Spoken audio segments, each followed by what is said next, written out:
Avant de revenir sur cette offensive, Général Paloméros, comment peut-on expliquer que les services de renseignement, les services de sécurité et de l'armée israélienne aient été à ce point pris au dépourvu par l'attaque du Hamas?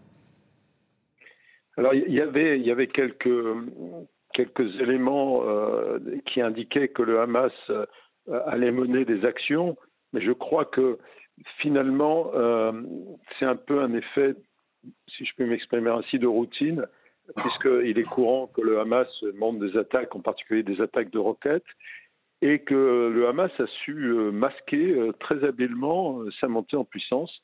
Ça, c'est vraiment une des grandes leçons de ce qui s'est passé, et a réussi à surprendre. Il y avait peut-être une confiance euh, un peu trop forte dans les systèmes automatisés, qui jusqu'à présent avaient, semble-t-il, donné satisfaction, mais n'avaient jamais été testés en grandeur nature face à une attaque qui est passée à la fois par les airs, par la terre, qui a été massive, qui a été rapide et qui a submergé finalement ces systèmes de sécurité, utilisant aussi des drones, ce que les Israéliens, à mon avis, ne soupçonnaient pas vraiment, pas à cette échelle. Donc il y a eu tout ça et plutôt une focalisation sur ce qui se passe du côté de la frontière libanaise face au Hezbollah ou en Cisjordanie.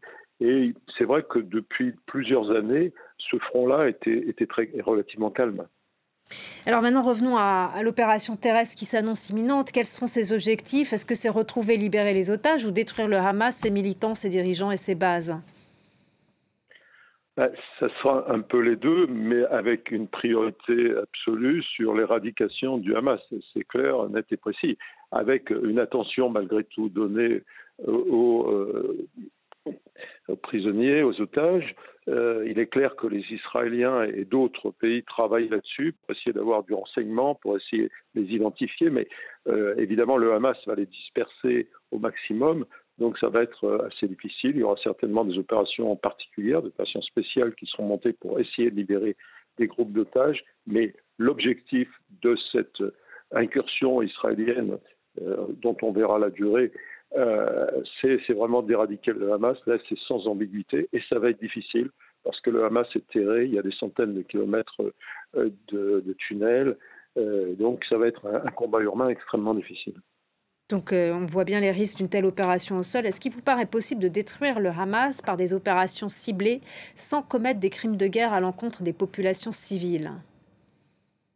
Là, d'abord, on ne parle pas de guerre. Hein. Le Hamas n'est pas un pays et a fortiori n'est pas en guerre. Mais Israël dit qu'il est en guerre. Oui, alors Israël est sur le pied de guerre, mais il ne déclare pas qu'il est en guerre contre le Hamas. Ça serait à reconnaître que le Hamas est une puissance internationale reconnue. Enfin, c'est pas la peine de toute façon de tourner autour de mots. Oui. Ce sont des actes de guerre, incontestablement. C'est des actes où la violence n'a quasiment pas de limite, puisque Israël a appliqué au maximum son droit de légitime défense. Et évidemment, c'est pour ça qu'ils essayent. On se demandait un peu comment ils géreraient la population. Le choix qu'ils ont fait, c'est d'essayer de la faire partir du centre de gravité qui va être concerné par l'attaque, c'est Gaza lui-même, et puisque c'est là que se concentre, vu d'Israël, la majeure partie de l'activité du Hamas. Donc, s'ils arrivent à éradiquer et à repousser le Hamas ici, ils auront accompli leur tâche, mais ça va prendre du temps. Il y aura forcément des dommages et des dommages collatéraux parce que toutes les populations ne peuvent pas partir de Gaza. On le sait, même si des délais sont donnés. Voilà, ils ont essayé de faire la part des choses, mais Israël joue sa survie. Vu d'Israël, c'est comme ça que c'est vu. Et donc, ne lésinera pas sur les moyens, si on peut s'exprimer ainsi. Mhm. Et donc, comment va se dérouler, selon vous, cette opération au sol? Et d'après vous, elle va durer plusieurs jours. Ça va pas être, ça va être une occupation longue et pas des opérations éclairs? Alors, oui, bien sûr, ça va être trop long parce que ça va être du combat, on voit du combat urbain dans les ruines. On a déjà vu ça sur un certain nombre de théâtres d'opération, en particulier en Irak, en Syrie. C'est compliqué. Il y a ce souci quand même de limiter les pertes et dommages collatéraux vis-à-vis des civils, mais il y a aussi le souci de préserver la vie des soldats israéliens. Donc ils ne vont pas se lancer là-dedans à l'aveuglette. Ils sont entraînés. Ils se sont entraînés dans des installations spécifiques pour ce type de combat, parce qu'ils savaient qu'un jour ça pourrait à devenir. Donc, ils sont bien entraînés.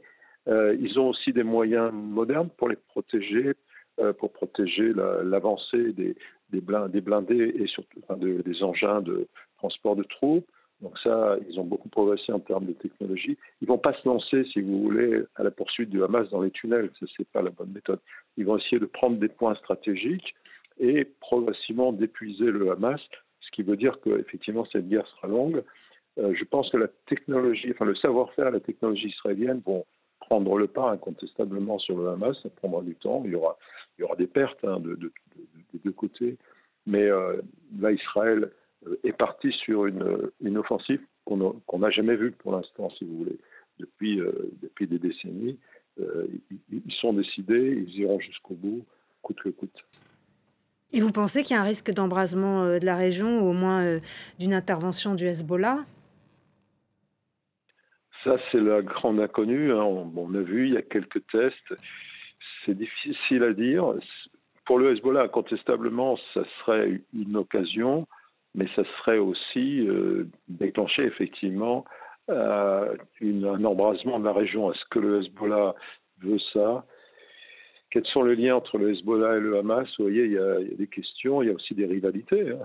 Donc, est-ce que le Hezbollah ne voit pas d'un œil, je ne sais pas, sans doute pas tout à fait amical, mais en tout cas, l'affaiblissement du Hamas comme étant une reconnaissance pour lui d'être vraiment le pouvoir, le contre-pouvoir vis-à-vis d'Israël. Il y a beaucoup d'éléments qui sont en jeu. Dans les jours à venir, on va voir si l'entrée d'Israël dans la bande de Gaza va déclencher effectivement cette réaction, ce qui, embraserait la région, et ce serait fort dangereux.